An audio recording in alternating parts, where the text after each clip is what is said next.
Magandang umaga po muli sa ating lahat at salamat sa Diyos at naka-recover na po ang ating pong pastor sa kanyang dinamdam noong nakaraang linggo.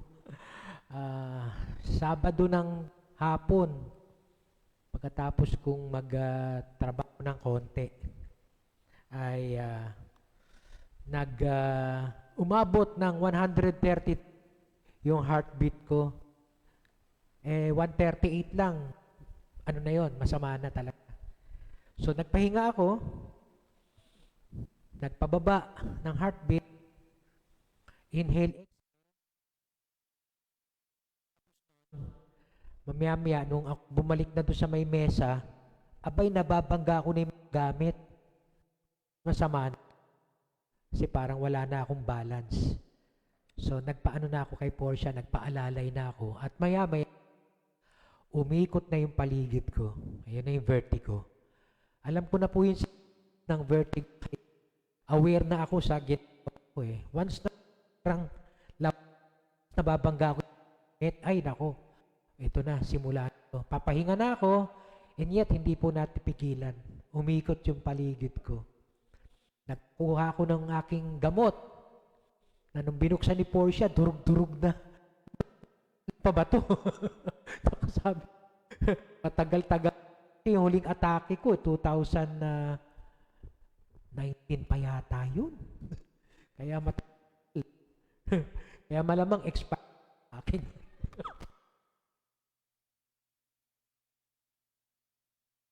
Thank you, Asher. At pagkatapos nun, ay mabuti na lang nakuha ni Portia ang magpabili ng gamot ko kay Chelsea sa labas at gabi na ako nakainom ng gamot. At nung ako'y nakahiga na sa sobrang hilo, nasuka pa ako. Mabuti na lang, nakaprepare na kami ni Portia kasi alam na namin yun eh. So meron na kaming nakahandang palanggana, kaya noong masusuka na ako, ayan na, sahod. Kaya hindi naging messy kasi nagawa na nangyari na po sa amin. So naka-prepare na lahat ng gagawin. Pero kahit na pumikit ako o dumilat, talagang umiikot ang buong mundo. Siguro hindi lahat nakakaranas ng ganun, no? Pero parang kung ma-experience nyo, umikot lang kayo on your own. Umikot ka, pagkatapos bigla kang huminto. Kung ano mararamdaman mo nun, yun ang nararamdaman ng nagbe-vertigo. Kaya umiikot talaga yung buong mundo. Nung ako'y nakainom na ng gamot, after ilang hours, saka naman po medyo humina-hina na yung ikot. Pero sabi ko, salamat Panginoon. Yung unang nainom kong gamot talagang expired siguro yun. Kasi hindi nag-take effect eh. Ang tagal. Okay? So, nung nakainom na ako ng tamang gamot, ayun na, medyo umukay-okay na, hanggang sa nagpahinga na, pero hindi ko pa rin kinaya noong the following day. Kasi sa tuwing babangon ako, nandun pa rin yung konting ikot na lang. Pero, kaya na i-manage. Pero hindi pa rin dapat na lumakad, baka bigla na lang ako matumba. Kaya nagpaalam ako nung gabi na hindi ko kakayanin. Kaya salamat po sa ating worship team at saka sa tech team na patuloy nilang ginampanan yung ating pong gawain dito kahit wala si Pastor.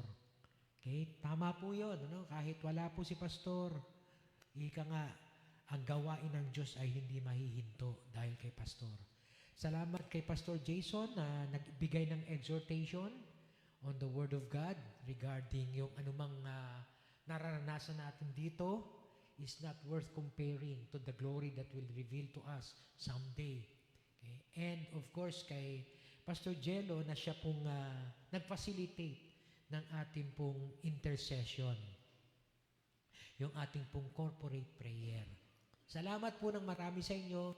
Salamat din po sa mga dumalo at salamat din po sa mga nasa online kasi naka-online po kami. Bagamat ako'y nakapikit ng mata, pinakikinggan ko at sumasabay kami sa prayer, yung pong mga nasa online ay hindi po nabawasan eh.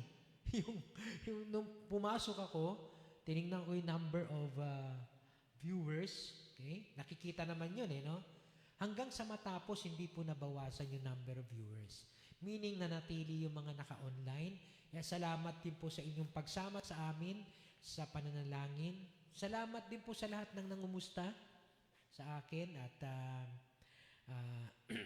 nagpahatid ng kanilang mga PM at saka text messages na pagalingin tayo ng Panginoon. Salamat sa concern ng bawat isa. Talagang ganito po pagka tigulang na, alam niyo yung tigulang, matanda na. Oh, yun po ibig sabihin ng tigulang na. Sa Bisaya, matanda na po. Marami nang nararamdaman. Pero, kung ako pong tatanungin, ano pinaka-culprit ng aking pagkahilo o yung aking bigo? Yung katigasan ko po ng ulo.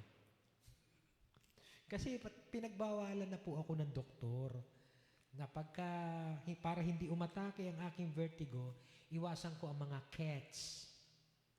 Gulat nga si Ayan bakit iwasan ng cats? Sabi ko, anak, basahin mo muna bago ka magtanong. Yung cats, C, caffeine, coffee, coke, okay? A, alcohol. Wala tayong problema doon. Pero hindi ko po maiwasan na mag-alcohol. Maya't maya. T, tobacco, tsaka T mismo, yung tsaa. At yung S, stress. Doon po sa cats na yon, yung unang atake ko noong 2019, stress po yon. Dahil magko-compre exam ako noon sa doctoral at mabuti na lang pumasa. During that time, yun yung huling atake ko, during that time, nag-e-exam ako, nag-vertigo ako. Pero katabi ko yung bag ko, kaya nakakuha agad ako ng gamot at nakainom, nawala din agad. Kaya nga, yun ang problema. Yung nainom kong gamot, expired Kaya hindi umatake, hindi agad nag-take effect sa akin, yung hilo. Yung pagkawala ng hilo. And, during that time, stress ang aking alam na dahilan kung bakit ako na vertigo. Pero ito pong nakaraan, sa caffeine po talaga yon. Nasobrahan na naman ako ng coffee. Halos araw-araw kasi nagkakape ako. Dati talagang itinigil ko na, tapos dumating ang time, pasundot-sundot lang, yan. Occasional, pag may mga tao sa bahay, pag nandiyan si Oliver, magtitimpla ng kape yan, weekly, yan. Ito pong mga nakaraang araw, everyday, kape ako ng kape. Ang tawag po doon, backslider. Backslide ako, Kaya yun. Para matuwid ka, ayan, sabi sa akin nga ni Porsche, ayan, para matuwid ka ng Panginoon. Tigas ng ulo mo yun. Kaya, katigasan ng ulo, Okay, salamat at nawa ngayon ay talagang magdala na ako sa kape na yan. Sabi nga sa akin ni Ate Vicky, decaffeinated na lang. Kahit decaffeinated, umaatake sa akin. Kaya talagang dapat iwasan ko na lang. Or perhaps, yung katulad nung dati na once a month, pwede siguro, occasional, pag may okasyon, pero not daily. Not daily. Okay? Pero hindi ko po sinasabi sa inyo na ganun din ang case nyo, Hindi po tayo kasi pare-pareho ng case. Kung kayo ay sanay magkape, araw-araw, at hindi naman kayo nagbe-vertigo, okay lang po yun. Okay? Okay? So, kasi nung araw na nagtatrabaho pa ako, nag-opisina ako Ang coffee ko noon, 5 cups a day. 5 cups a day talaga. Sa bahay, pagdating sa opisina, merienda, snacks, tapos tanghalian, pagkatapos merienda ulit, at bago matulog. Hindi po ako, yung sabihin yung hindi makatulog pag nagkape, hindi, tulog na tulog pa rin po ako niyan. Kaya lang, yan na. Nagkaroon na ng pagbabago Tigulang na tumanda na kaya dapat tanggapin na mayroon pong mga changes na bagamat ayaw nating tanggapin, dapat tanggapin na natin ngayon. Ganun po ako, nung nagkaroon ng maintenance, hindi ko rin agad matanggap na nagme-maintenance na ako. Pero ngayon, tanggap ko na rin po. Acceptance. Dumaan din ako sa grieving process. Denial, hatred, negotiation, depression, then acceptance. Okay, so, hopefully, yung pong aking lesson sa buhay na to ay magsilbi ding lesson sa bawat sa atin na kung meron pinagbabawal sa atin ng doktor, iwasan po natin dahil baka mamaya maging backslider din tayo at turuan din tayo ng Diyos na sa isang sitwasyon na masakit. Okay? And hopefully, ganun lang. What if mas matinding karamdaman ang maranasan natin? Okay? So salamat sa Panginoon sa lahat po ng kanyang provisions, maging ang healing and recovery. At alam ko po na marami po sa atin dito ang dumaan sa mga pagsubok pagdating sa kalusugan itong mga nakaraang linggo, right? Kanya-kanya tayong kwento. But then again, we thank our God because He is our healer. Okay? Siya ang patuloy na nagbibigay sa atin ng kalakasan, karunungan, kung paano natin aalagaan ang ating pangangatawan. Huwag lang matigas ang ulo natin, ha? Katulad ng nangyari sa akin. Binigyan naman ako ng karunungan, kaya lang tigas ang ulo no? Kaya yun po ang kasama sa ating lesson sa buhay, ano? Kahit si pastor, yun. Kahit si pastor po sumasablay. Yan. Kaya nga mabiyaya ang Diyos. Kasi aminado tayo na hindi superhero si pastor. Si Jesus lang ang atin talagang dapat itanghal. Kahit si pastor paminsan-minsan sumasablay. Okay? So again, salamat at nawa ang atin pong ibang kapatiran na wala pa dito ngayon dahil meron pa rin kasakitan. Yan. Nawa ay patuloy tayong pagalingin ng ating Diyos. Ayan, marami tayong naririnig na umuubo. Sabay ganun, ano? At hindi lang po dito sa atin sa Pilipinas, ano? Dahil napakarami po, pati po sa States, no? Binabanggit po ni Ate Vicky at saka ni Cheche, yung pinsan ni Portia, marami din daw mga sakit-sakit ngayon doon. Mga flu, mga cough and cold. Kaya nga po, ingat tayo. At least, ito po naranasan ngayon parang mas maikli na lang, no? Kesa nung dati, no? Ang tagal bago gumaling. Kaya, hopefully, patuloy tayong makinig sa warning sa atin ng Diyos na ingatan natin ang ating mga sarili. But more so, yung pag-iingat ng ating Diyos sa ating mga sarili, sa ating mga buhay, sa pamagitan ng warning din na ginagawa niya sa kanyang mga salita. Katulad nung pinag-aaralan natin nitong mga nakaraan. Okay? So alam po natin na nagsimula po tayong pag-aralan ang mga salita ng Diyos. Nagpakilala si Jesus sa atin bilang Diyos, bilang magiging tagapagligtas natin, hindi pala magiging tagapagligtas na natin at magiging final redeemer pagdating niya. Yun na yung final redemption natin, ano? Yung pagdating niya sa muli niyang pagbabalik. Kasi ngayon, meron pa rin tayong mga experiences, Okay? Hindi pa complete ang redemption natin. Experiences katulad ng mga sicknesses, ayan. Okay? Pero, pagdating ng muli niyang pagbabalik, ayan, final redemption. So, natutunan po natin, He is God, He is our Savior, and He is our Lord. He is our eternal God, He is our gracious Savior, and He is our reigning Lord. Okay? So, yung pagiging Panginoon niya, kasama yon na itinuturo niya sa atin. Gawin natin siyang Panginoon sa pamagitan ng pagsunod natin sa kanyang mga salita, sa kanyang mga iniuutos. At yun po yung pinag-uusapan natin ngayon Karamihan ng mga teachings ni Jesus, pumasok na. After He introduced Himself as the light of the world, the living water. Di ba marami tayong napag-aralan patungkol sa katangian, character of our Lord Jesus Christ. Now, dumating na po yung point na siya ay nagsimula ng magturo. Ito na ngayon ang on our part, yung una is about our belief in God. This time, it's all about our behavior naman. Yung una about the creed. Okay? The doctrines, no? The creed. C-R-E-E-D, no? But this time, about the Lord Jesus Christ, but this time, about our character. Nung una, pinag-aralan natin about Jesus, no? Yung soteriology, yung pagliligtas niya, yung Christology, kung sino siya. It's all about doctrines. But this time, about our deeds. So makikita po natin na binabalanse ng ating Panginoon sa kanyang mga salita na hindi lang siya nagpapakilala kung sino siya, dapat kilalanin din natin ang ating mga sarili kung sino tayo, kung nasaan tayo. Are you in or are you out? Kaya meron pong gabay sa ating Diyos sa pamagitan ng kanyang mga salita na atin pong pinag-aaralan. Okay? Kaya welcome once again, brothers and sisters, for another venture of studying His Word.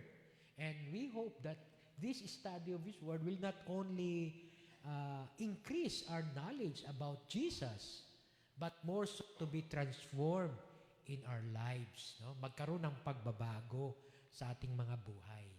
Kaya minsan pa, nais po nating batiin yung mga kapatiran natin na nasa online. Salamat sa patuloy niyong pagsama sa amin.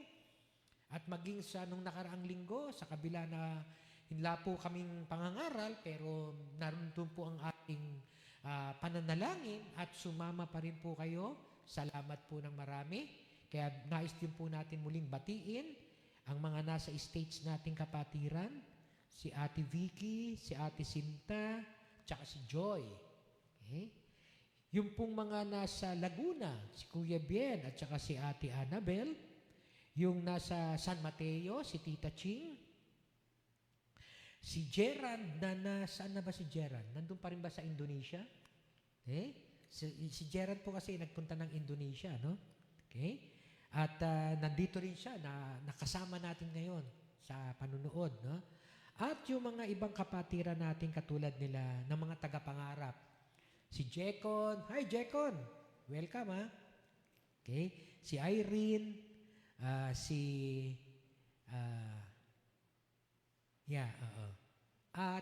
saka si Tessie. Yan, mga nasa pangarap nating kapatiran. At maging yung iba pa nating mga nanunood at sumusubaybay, si Ate Tess Galvez, at maging si Nati, yung isa ko pong hipag. Okay? So, welcome po sa inyong lahat. Salamat po sa pagsama ninyo. At maging yung manunood po ng replay nito. Okay? Binabati ko rin po kayo ng isang magandang umaga at pagpalain po kayo lahat ng ating Panginoon. Ganon din sa bawat isa sa atin dito. Na patuloy na nakikinig, sumasambat, nakikinig sa ating Panginoon.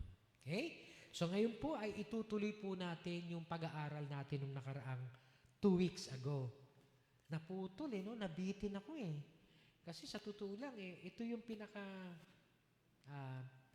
karugtong nung Are You In or Are You Out na series of teaching ni Jesus about how could we sabihin natin evaluate ourselves if we are in or if we are out. Okay? Sa Luke 11 verse 45 to 54. Sa susunod kasi linggo, pag-aaral na patungkol doon sa mga alagad niya. Okay? So hilingan ko po ang lahat na tumayo. At babasahin po natin ang Luke 11 verse 45 to 54.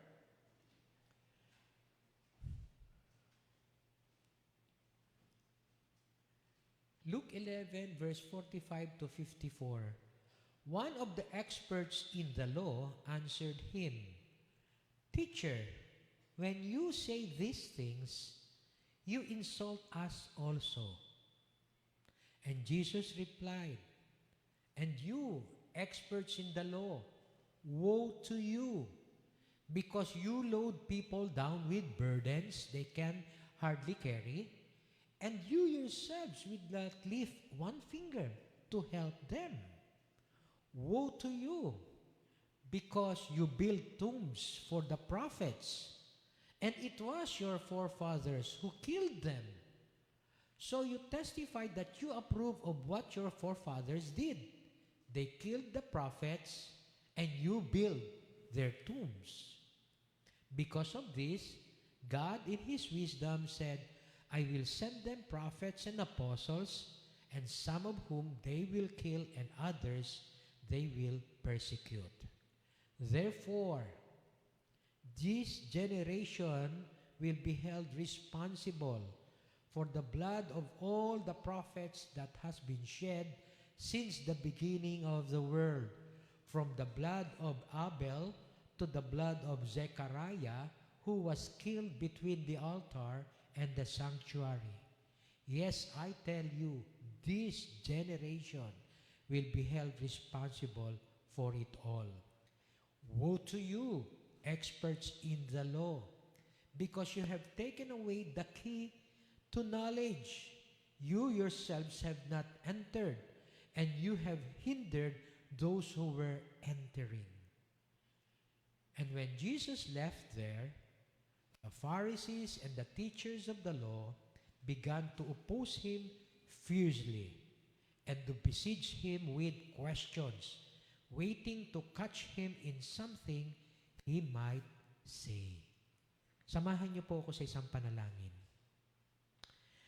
Salamat po, O Diyos, sa iyo pong pagtugon sa amin pong mga pangangailangan, maging ito man ay physical, financial, material, spiritual, emotional, relational, sa lahat po ng aspeto ng buhay namin. Kaya naman, Panginoon, sa umagang ito, sa muli mo pong pagtatagpo sa amin, sa pamagitan ng iyong mga salita, tulutan mo ang iyong banal na Espiritu ang siyang magturo sa amin at magbigay sa amin ng karunungan na matanggap namin ito, matuwid kami, at magkaroon nga po ng pagbabago sa aming buhay. Salamat po, O Diyos, sa gabay na binibigay mo sa pamagitan ng iyong mga salita upang lubusan po naming makita ang aming mga sarili kung nasaan nga ba kami. Nasa panig mo o nasa panig ng kaaway. Tulungan mo po kami, Panginoon, na may angkop namin ito sa aming mga puso at nawa kami ay tumalima ayon sa iyong kalooban na kami sumunod sa iyong mga salita. Pagpalain mo, O Diyos, ang pangangaral at pag-aaral ng iyong salita. Ang lahat ng ito'y dalangin namin sa pangalan ni Jesus. Amen.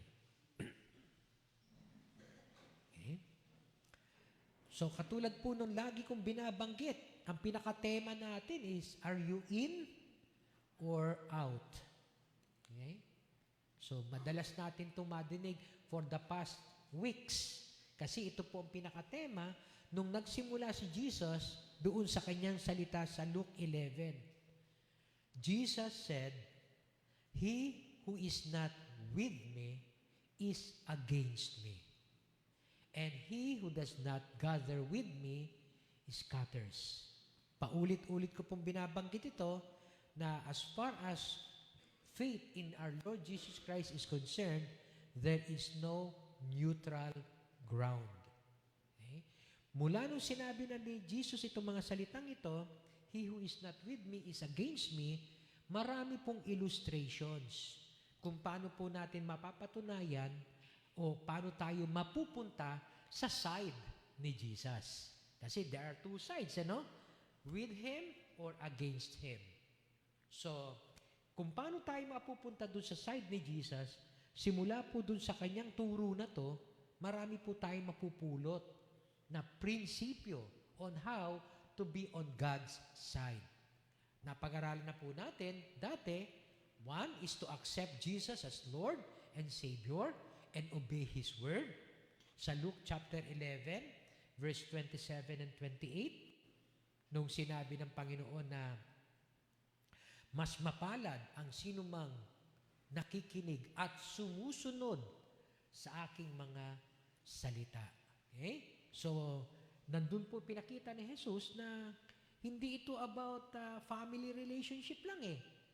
Ang mahalaga yung pagsunod nyo sa akin. Yun ang sinasabi ni Jesus. Kasi di ba may isang babae doon na nagsabi na mapalad ang babaeng nag-alaga sa'yo, nagpasuso sa'yo, nag-aruga sa'yo.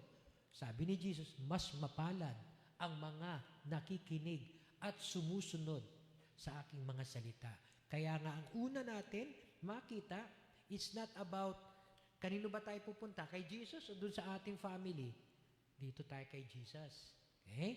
accept Him as our Lord and Savior and obey His word.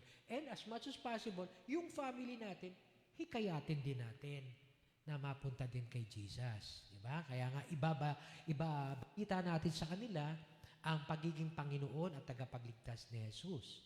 Okay? At ang pangalawa, let us ask forgiveness for the sins committed. No? Dapat tayo mag-repent, humingi ng kapatawaran sa lahat ng kasalanang nagawa natin sa Luke 11 verse 32, and we must also acknowledge God's wisdom and truth.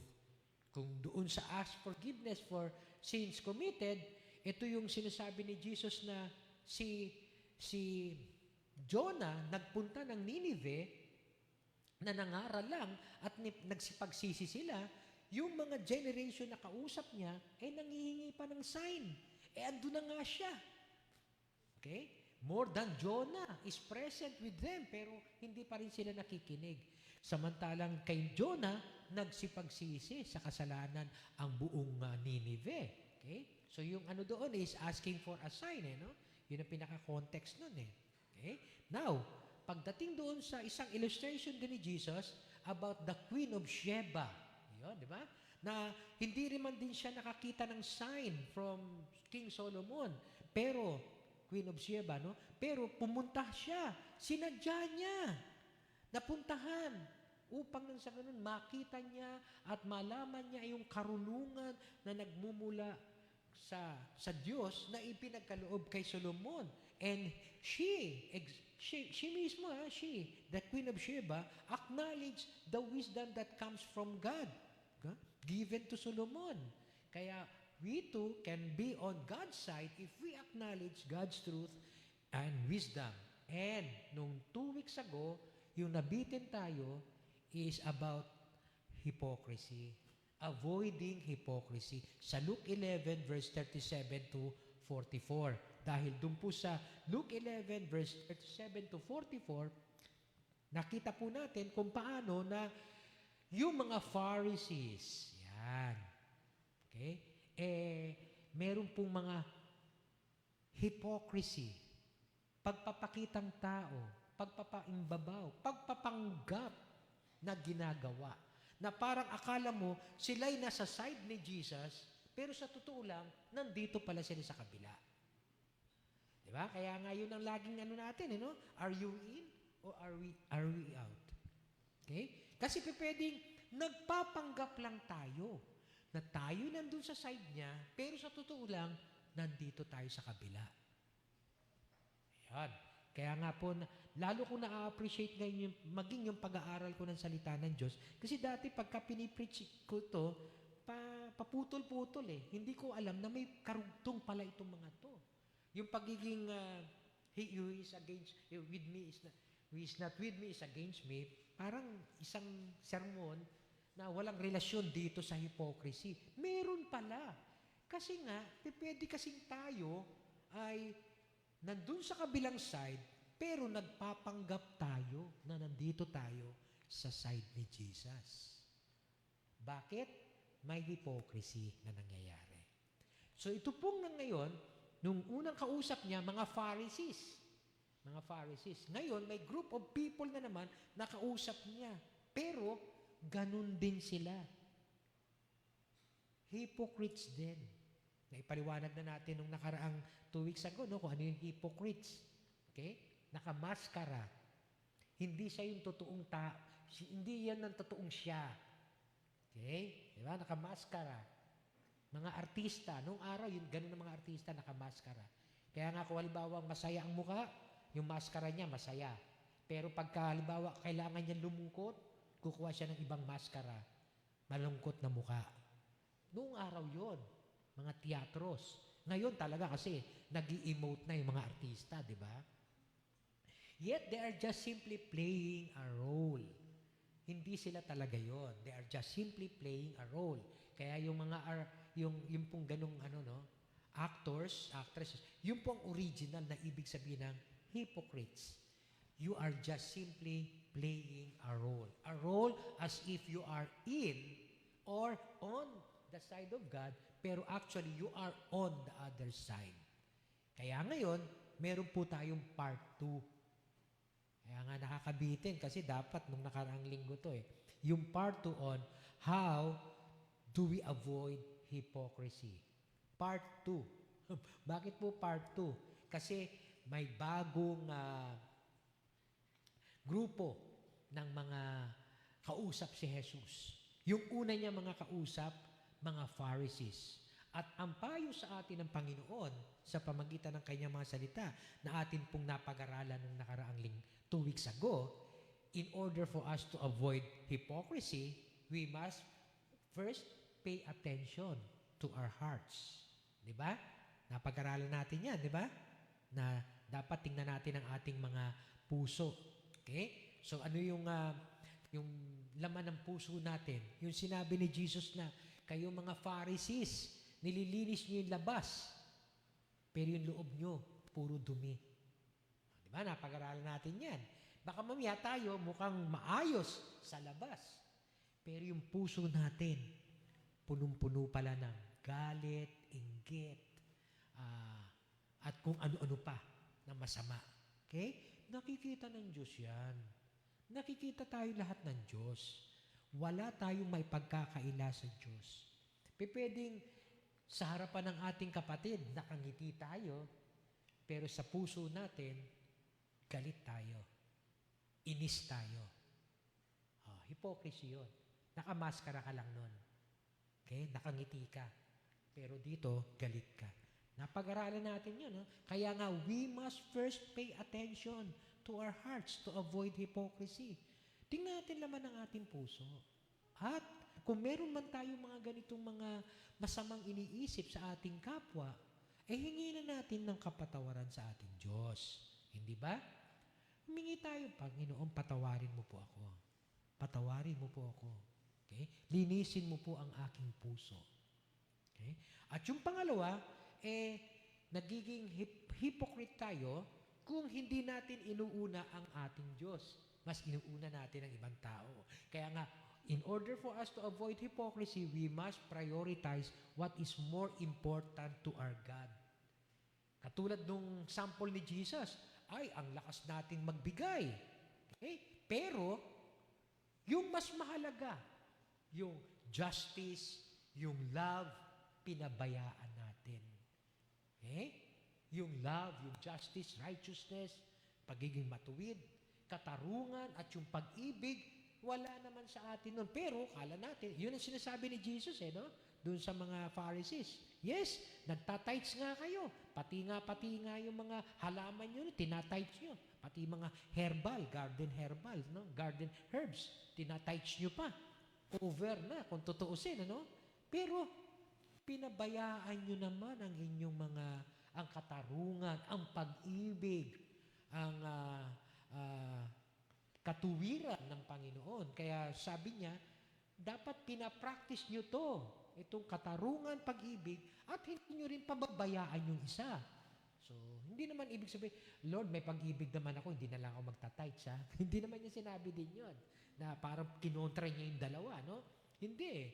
Kundi sabi niya, you should have practiced this, the love, the justice, and the righteousness, without leaving the other neglected or undone. Okay? So, ituloy mo pagtatights mo, pero again, i-practice mo pag-ibig. Yan. So, prioritizing what is more important to our God. At yung panghuli is to practice humility. Okay? Yung bang sa kanila, di ba?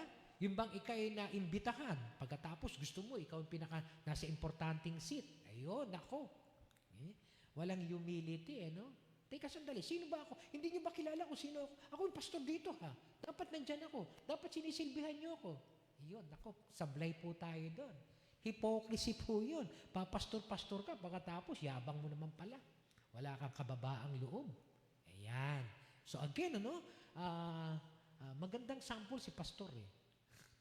Diba? Alam niyo, mas gusto kong sinasample pastor, eh. Ako yun, Parang sa ganun, nakikita ko rin na dapat mamuhay ako ayon sa aking tinuturo. Yeah? Kaya maiiwasan ko yung mag-practice ng ganito, no? Ng mga kayabangan. Kung Kung gano'n na, teka, sandali, ako pastor ah. Ayan. Di ba? Baka mamaya meron tayong ganyan na attitude no? Tayo'y nasa posisyon at sabihin natin, hindi mo ba kilala kung sino ako? Ayun. Practice humility. Si Jesus nga okay? God na, no? Diyos na. Yet, bumaba pa para ipakita sa atin. Okay? Yung kababaang loob niya. He humbled himself like a servant. Okay? So, ang tutularan natin dito ay ang ating Panginoong Hesus. Siya ang pinakadakilang example para sa atin. Okay? So, yun po yung first part. When Jesus confronted the Pharisees.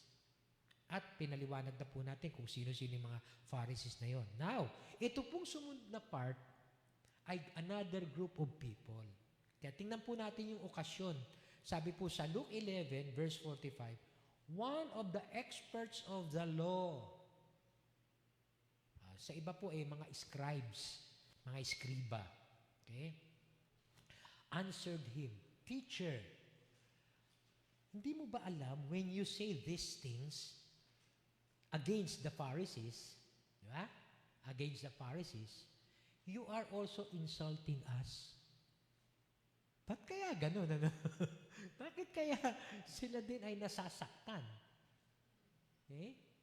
Kung titingnan po natin, magkaibang grupo po itong Pharisees tsaka scribes. Although, most of them, yung mga scribes, Pharisee din. Pero parang iba talaga yung Pharisees at scribes. Kasi yung mga Pharisee, ay yung scribes, sila yung nag-i-interpret ng law.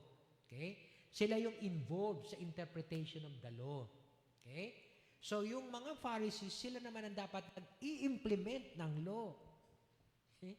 Kaya nga sila ang parang, kumbaga sa titingnan nila kung sinusunod ng mga tao, yung paghuhugas ng kamay. Okay? So, parang anong nangyayari, mayroong pagkaka-distinct din ang scribes, sila yung involved sa interpretation of the law, samantala yung Pharisees, sila naman yung nag-a-advocate at nag-i-enforce ng interpretation. Okay? Ng law. So, yun po ang distinctions ng dalawa. Now, kung titingnan po natin, yung itong mga scribes na to, parang sila din daw ay nasasaktan, naiinsulto, habang sinasabihan ni Jesus itong mga Pharisees na to. Kaya nga may nag-comment, teka sandali, Rabbi o teacher, okay? Hindi mo ba alam na habang sinasabi mo to, kami rin ay nasasaktan. Alam niyo po, pag paumanhin niyo na lang, kung halimbawang sa ilang illustrations ko, may nasasaktan sa atin. Okay? Talagang ganun po no? Sabi nung araw, naalala ko si Pastor Ed Lapis.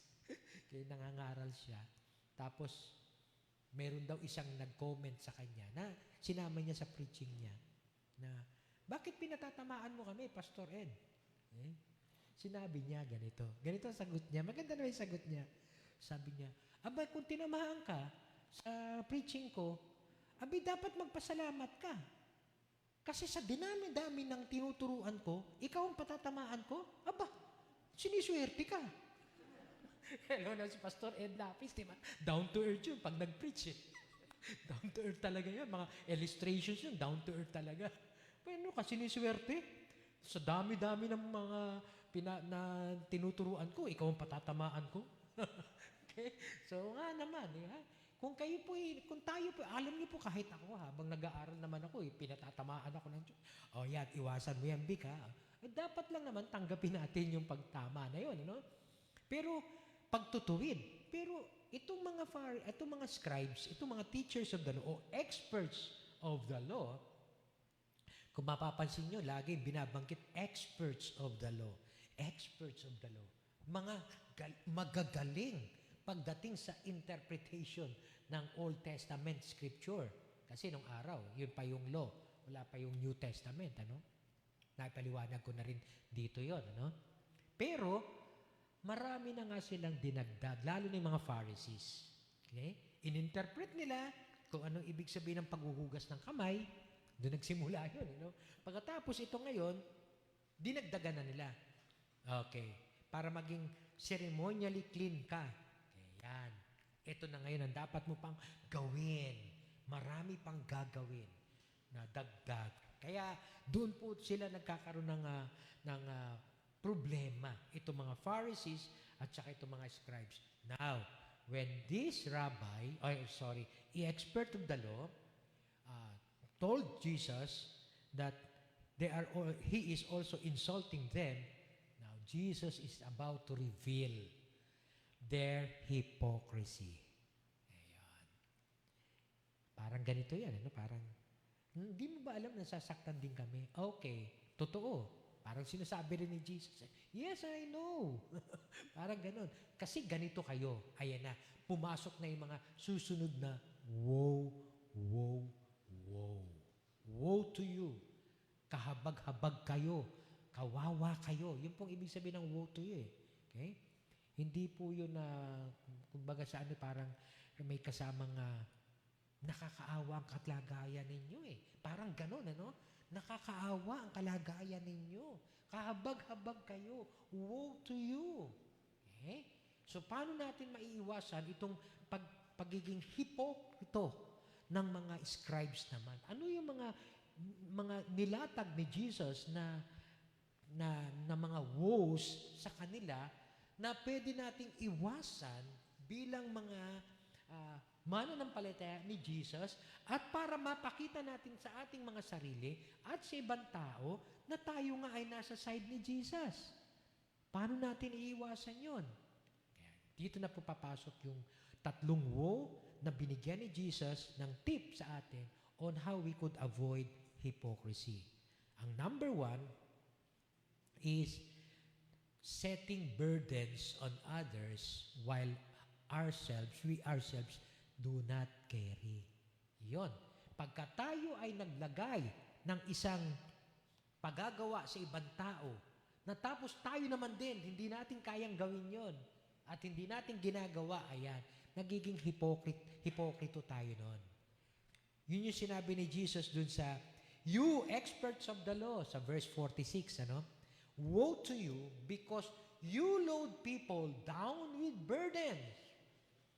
Bigay kayo ng mga tatrabahuin, gagawin, that they can hardly carry.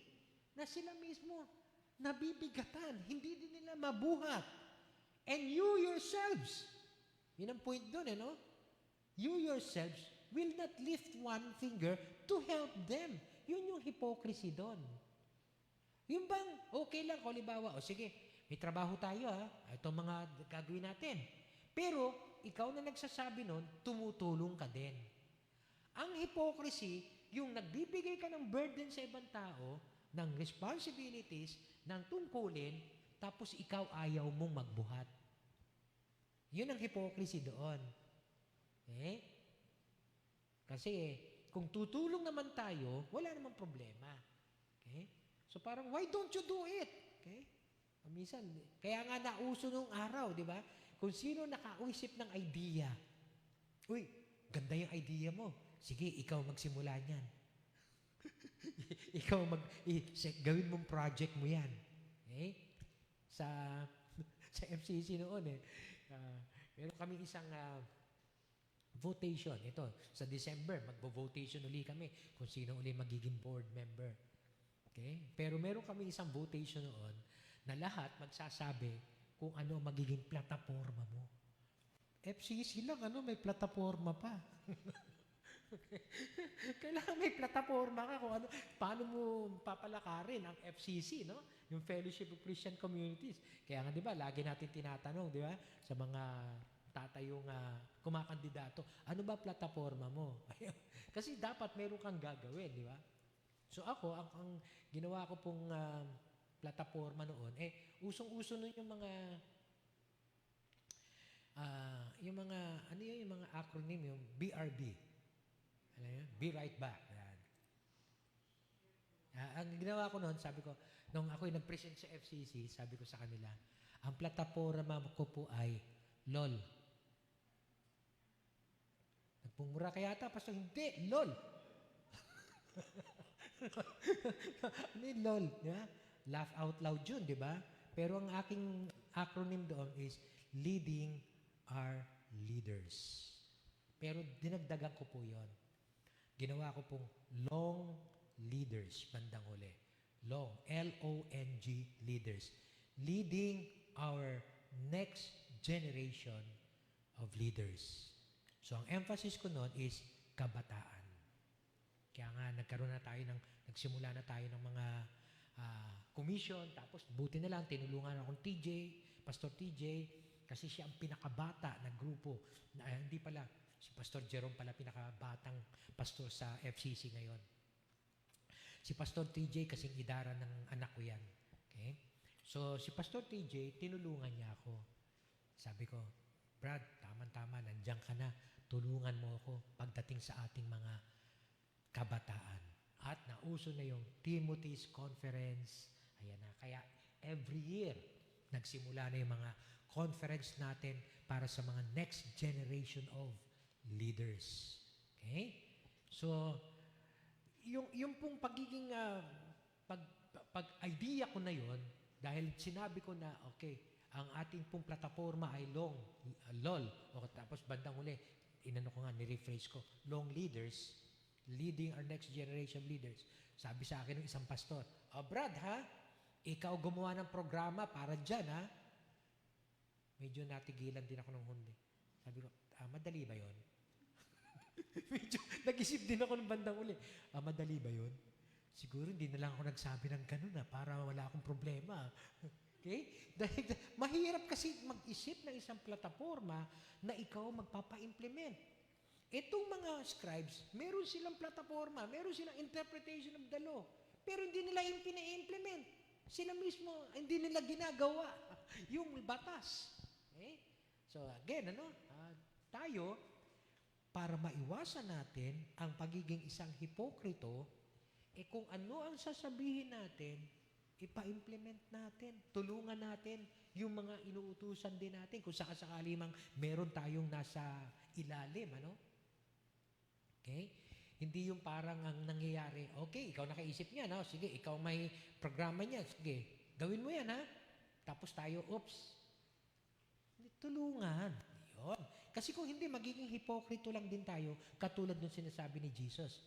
You load people down with burdens, na nahirapan silang buhatin, tapos you yourselves will not lift one finger to help them. Di ba? Masyadong exage. Kahit isang daliri lang. Di ba? Pag tumulong ka, dapat buo, no? Ibig sabihin, kahit kaunti lang na tulong, ibigay mo. Pero hindi ka tumutulong. Yan. Nagiging hipokrito tayo noon. Okay? So, dapat tingnan natin yung mga sitwasyon natin, Meron ba akong inuutos? Halimbawa, sa setting ng pamilya, meron ba akong inuutos sa anak ko na ako mismo hindi tumutulong sa kanya? Para man lang siguro sa umpisa ay gabayan siya kung paano gagawin. Marami pong mga kabataan, ang hindi pa nila alam kung paano gagawin Kaya nga dapat nandun muna yung gabay, nandun muna yung demonstration kung paano gagawin. Anak, maghugas ka ng plato. Tapos makikita mo, bakit meron pang sabon dito sa kutsara? Kung ipakita mo kaya muna kung paano kasi ang tamang paghuhugas bago ka mag-utos, di ba? So again, sa mga ganon, merong munang ganon, stages, Yung demonstration muna, ipakita mo muna kung paano ginagawa. Pagkatapos, saka mo, hayaan na siya, naggawin na yon. Okay? So, meron lagi munang demonstration. Okay? Meron akong isang iniisip na illustration na patungkol sa kung ano yung paggagawa mo pagkatapos hindi mo siya tutulungan. Okay? Kaya lang, medyo nawaglit po sa isip ko kasi hindi ko na isulat dito agad Pero kung minsan, ganun ang nangyayari sa atin. Meron tayong gustong ipa-implement sa church, tapos tayo, okay, hands up ako dyan, Yan. Kayo bahala dyan. Kayo nakaisip niyan Okay. Why don't we extend a little help para na sa ganun tunay na makita natin na tayo nga ay nasa side ni Jesus. Okay? So, again, medyo maganda sana yung idea. Ikaw nakaisip niyan, ikaw magpa-implement niyan.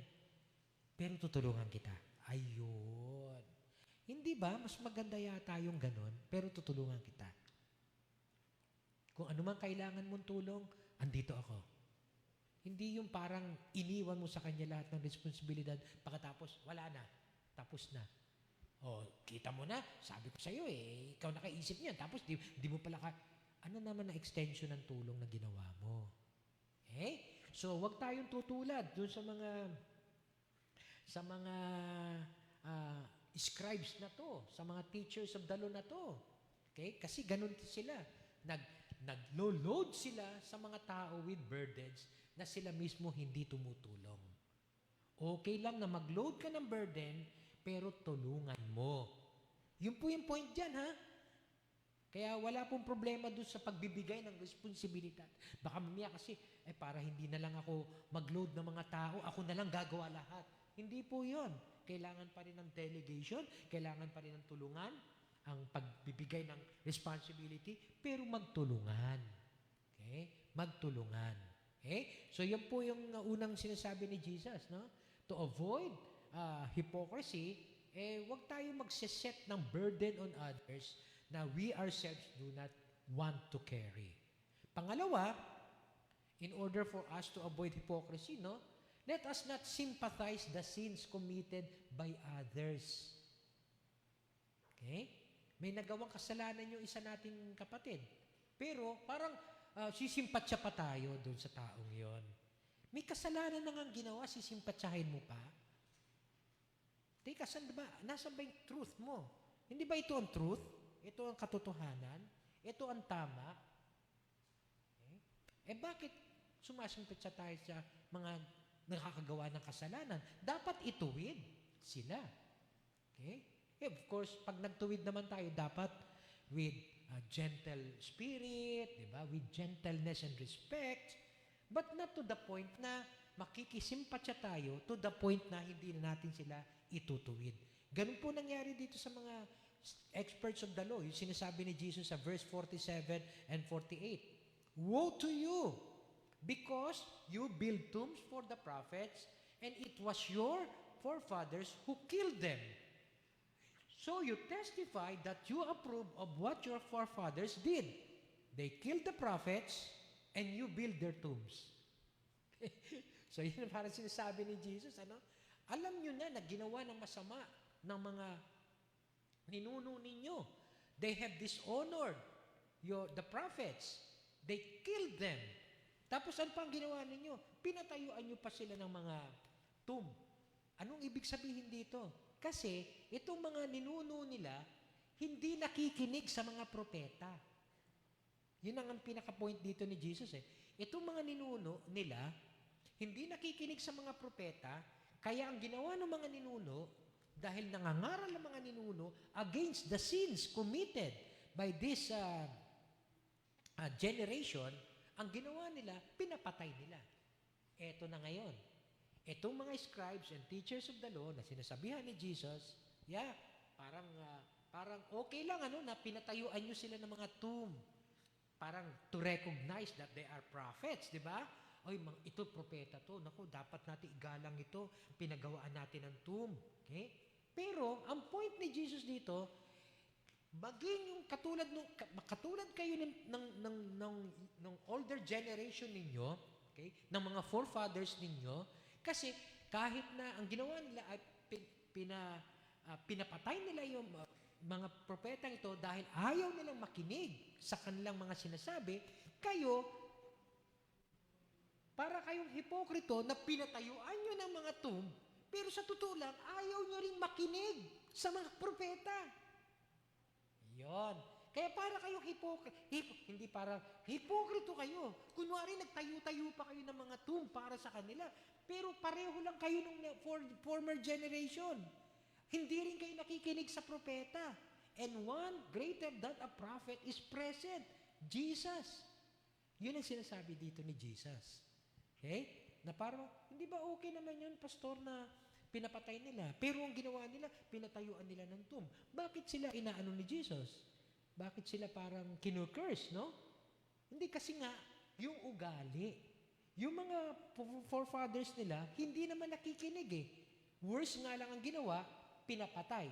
Sila, pinatayuan nga, pero the same. Hindi rin kayo nakikinig sa mga propeta. And Jesus is more than a prophet, present in their generation. Anong ginagawa ninyo? Hindi nyo rin ako pinakikinggan? Pareho lang kayo nito. Bagamat kayo nagpatayo ng mga tomb para sa kanila, pero the same. Hypocrites kayo. Mas lalo pa nga silang hipokrito eh. Kasi ito, hindi nakinig, pinapatay. Obvious, di ba? Eh kayo, pinatayuan nyo, kunwari, pero hindi naman kayo nakikinig. Eh mas hipokrito kayo.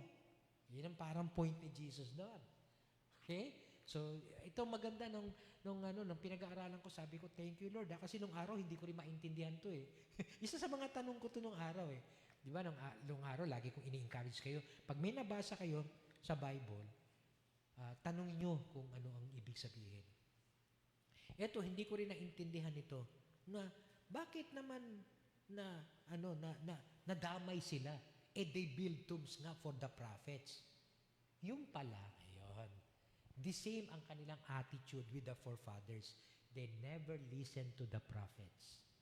At mas hipokrito sila kasi seemingly nagtayo-tayo kayo ng puntod para sa kanila pero hindi rin naman kayo nakikinig sa mga propeta. Okay? So you also dishonor the sayings, the teachings of the prophets. So let us stop pretending that we love God. Okay? Pero we ignore God entirely because we do not honor His Word. Sa panahon po natin ngayon, siyempre, no? Okay? Nandito tayo, nakikinig tayo ng salita ng Diyos. Okay? Parang patayo-tayo pa tayo ng mga building na to, pero tayo mismo, hindi naman din sumusunod sa utos ng Diyos. Yun. Kaya nga, let us stop pretending. Kaya nga, mga ano to, no? Mga heavy teachings na dapat nakakarating talaga sa mga churches.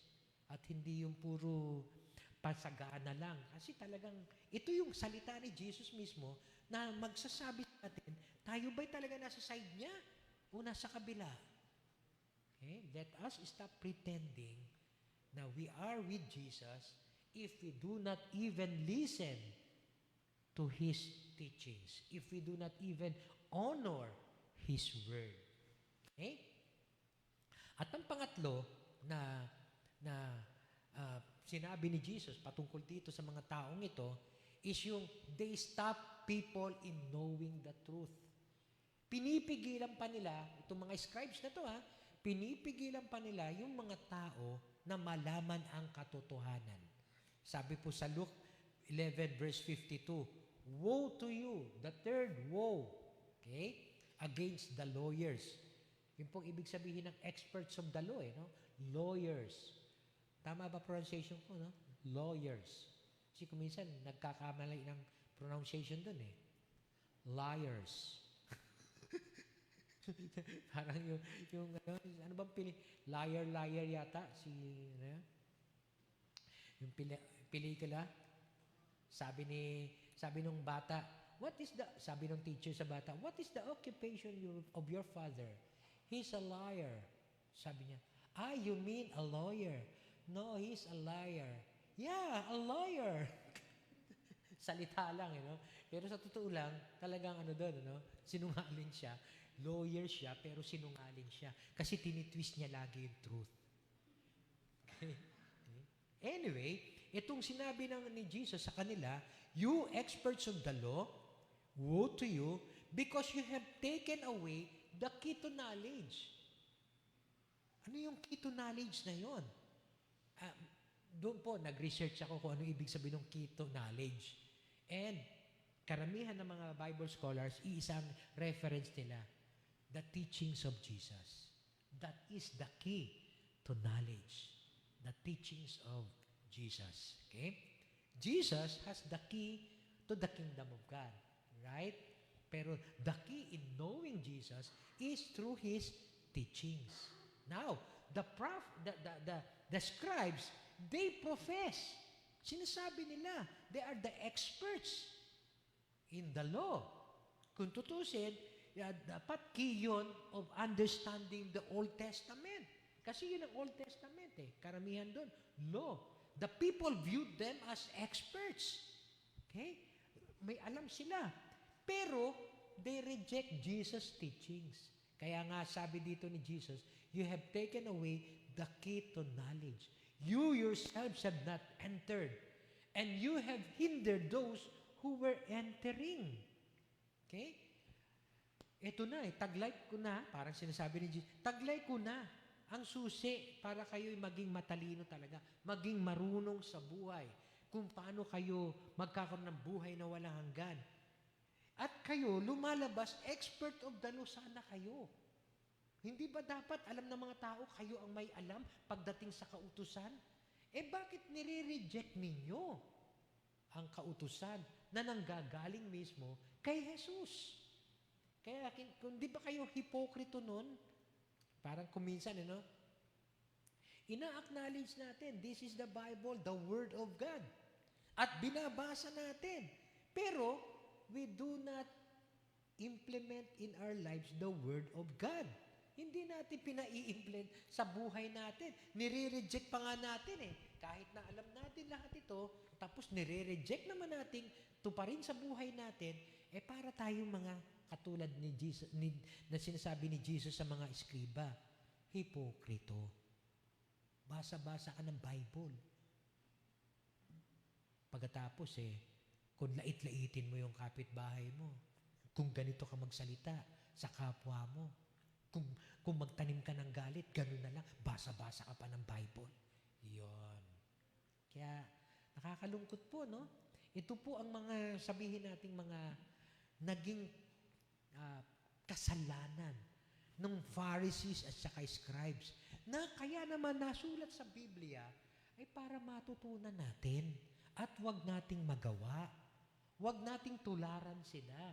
Kundi makuha natin yung mga prinsipyo na sinasabi ni Jesus on how we could avoid hypocrisy and then, at maganda nito, tanggapin natin na kung ano man ang mga pagkukulang natin na nabanggit kanina natin, wag na natin magawa sa ating buhay. Magkaroon ng pagbabago sa atin. Ang dami po. Diba? Ang dami. Yung basa-basa ng Bible pero walang pagbabago. Ang daming ganyan. Ang daming ganyan.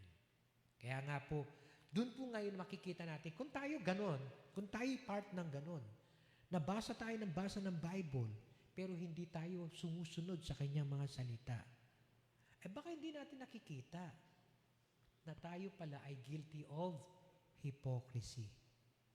Sa susunod na linggo, ang kausap na ni Jesus, mga disciples na. Mga disciples na niya. Itong mga nakaraang linggo, kausap niya muna Pharisees. Una, crowd. Pharisees, scribes or teachers or the law, experts of the law. Next week, mga disciples na niya kausap niya. Okay? So, yung pong pagtutuwid na ginagawa sana ni Jesus dito sa mga taong ito, magandang puntos na yun para magsimula sila ulit Parang katulad natin ngayon. Oh Lord, sana Panginoon, ma-practice ko po yung mga napakinggan ko kanina. Di ba? Na wag ako magbibigay ng responsibilidad na hindi ko naman man lang sila tulungan. Okay lang yung magbigay tayo ng responsibilidad, basta tutulungan natin. Na kunwari ay nagtatayo-tayo ako ng magandang monumento para sa mga tao, pero hindi ko naman din sila pinakikinggan. Okay? Or kunwari ay taglay ko ang knowledge, pero ako mismo hindi ko naman sinusunod yun. At hinihinder ko pa ibang mga tao na makapasok sa knowledge na to. So napakarami pong mga man-made rules na ginawa noon at hanggang ngayon, marami din ganun sa ating panahon.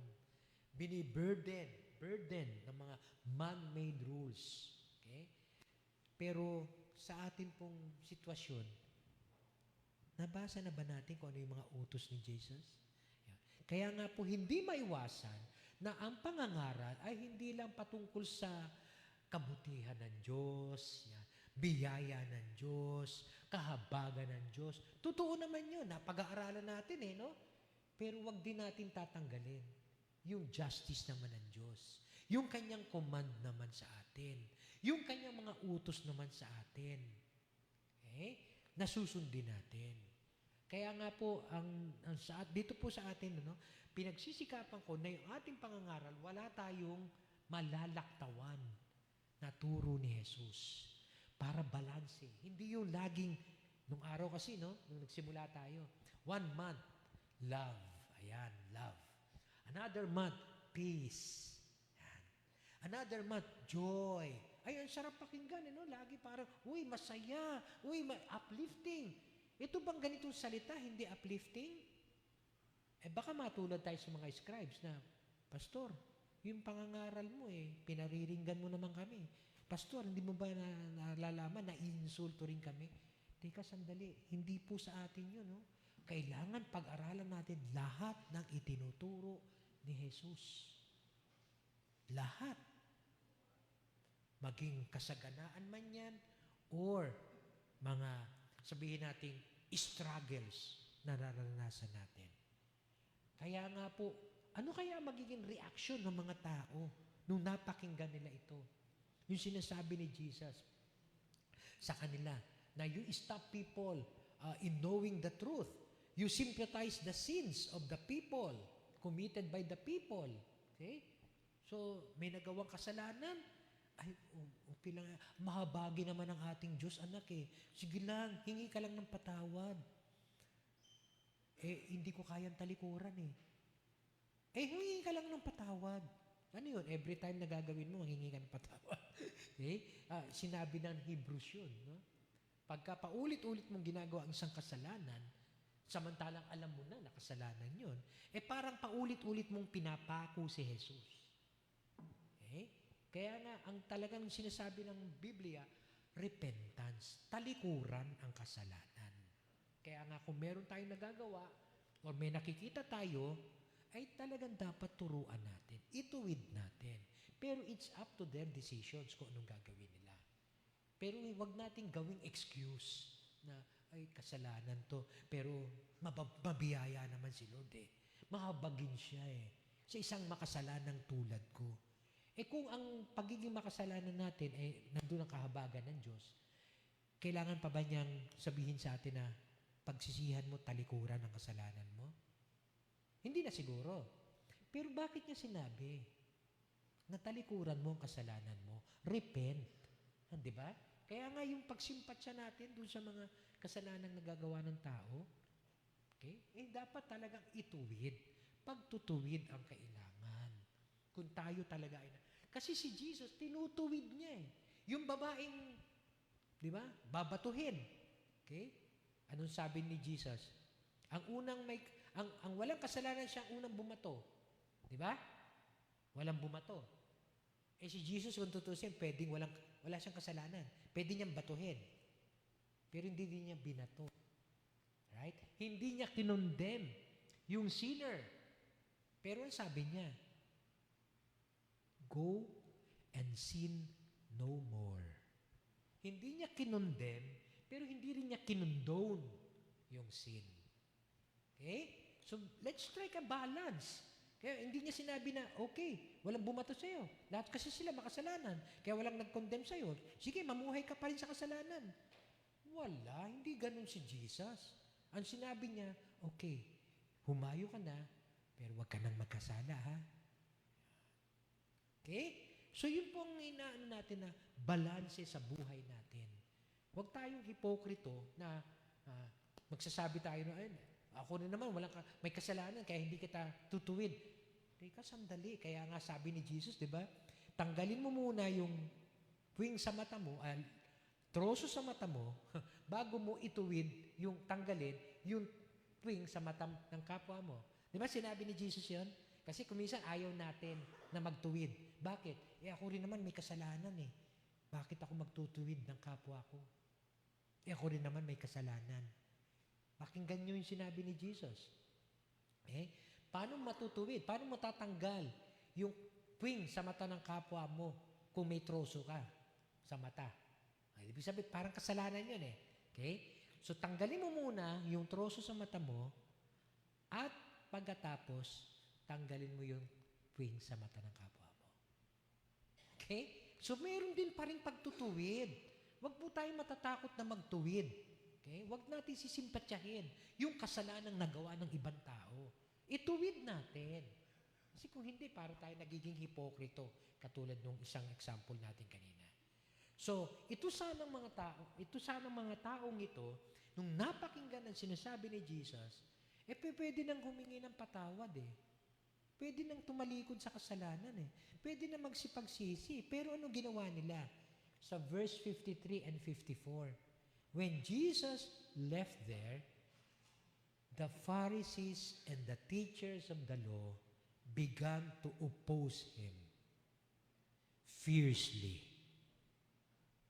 Imbis na matuwid sila, the more naghahanap sila ng paraan kung paano nila tatanungin si Jesus at mahuli siya mula sa kanyang bibig na meron silang makakaso sa kanya.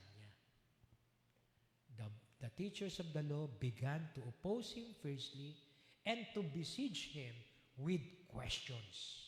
Sige, sa mga susunod na mga kabanata, parang ganito, abangan natin kung meron siyang masasabi, waiting to catch him in something he might say. Tingnan natin, pakinggan pa rin natin siya. Pag may nakita tayong mali, ayan, saka natin siya kasuhan. Tingnan niyo yung puso, naghahanap talaga ng mali mula kay Jesus. Ganun ba ang puso natin? Naghahanap tayo ng mali sa ating kapwa. Yung every time na may nagagawang mabuting kapwa natin, babaliwalain natin. Pero pag may nakita tayong mali, kahit nakaperanggot lang, imamagnify natin ang gusto. Ganun ang nangyari sa kanila. Imbis na matuwid sila, ay nag-isip pa sila ng paraan kung paano aakusahan si Jesus. Hanapan natin ang mali. Nung araw, ako po'y naging operations auditor, si Ate Clo. Nag-auditor din yan, di ba? Pero nung araw, sa COA, yung mga financial auditor, okay? Okay lang na mag-audit ka eh. No? Tingnan mo yung mga books. Okay? Pero iba yung attitude na naghahanap ka ng mali. Sa totoo lang, parang ganun yata. Eh, no? Sa amin noon, parang ganun ang sinabi sa amin. Eh. As an operations auditor, hindi po kami sa finances, hindi kami sa libro, kundi yung operations mismo.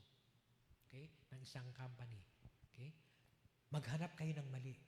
Paano kung wala ka naman makita? Pilitin mo makahanap. Ay, may parang mali naman yata yun. Parang mali naman yata, di ba? Kung minsan, accidentally, makikita mo yung mali eh. Accidentally, One time, meron ako sa isang electric co-op. Okay? Nakita ko, meron silang pump station. Yung, gas pump. No? Tapos, may pulis na sasakyan, nagpakarga, tapos umalis na. Okay, sabi ko, i-audit ko po yung yung pump ninyo. Pakibuhos po na. Tapos nakikita, umiikot, pero paminsan-minsan, hangin. Hindi tuloy-tuloy, naggasolina. Ay, sabi niya, sandali lang po, i-recalibrate ko lang po. Sabi ko, bakit? Sandali, bakit? Kailangan, di ba, calibrated dyan? Yun yung operations auditor. Di ba dapat calibrated dyan? Hindi po, kasi pagdadating na po yung mga pulis, binabago po namin para pag kinarga namin. Hindi lahat, puro gasolina, may hangin. Bira. Sabi ko, dinadaan pala nila yun.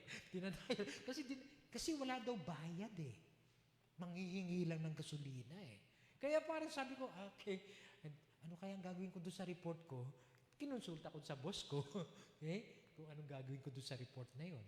Pero ganun, no? Kailangan ba maghanap ka talaga ng mali? Hindi. Huwag tayo maghanap ng mali. Ituwid natin ang mali kung meron tayong makita. Okay? Dito sila, talagang naghahanap na sila ng mali. Talagang yun ang kanilang intention na. Kaya sa mga susunod na mga pag-aaral natin, Bantayan po natin itong mga Pharisees tsaka itong mga scribes. Dahil maghahanap yan ng mali kay Jesus. Okay? Tayo din naman, bantayan din natin ang ating mga sarili. Iwasan po natin yung pagiging hipokrito. Iwasan natin na may alam tayo sa Biblia pero di naman natin sinusunod. Iwasan natin na sumimpat siya sa mga kasalanan ng ibang tao, rather ituwid natin sila. Iwasan din natin na maglagay tayo ng burden sa kanila na hindi man lang tayo tumutulong sa kanila. Okay? So as a summary or as a challenge to everyone, if we are really on the side of God,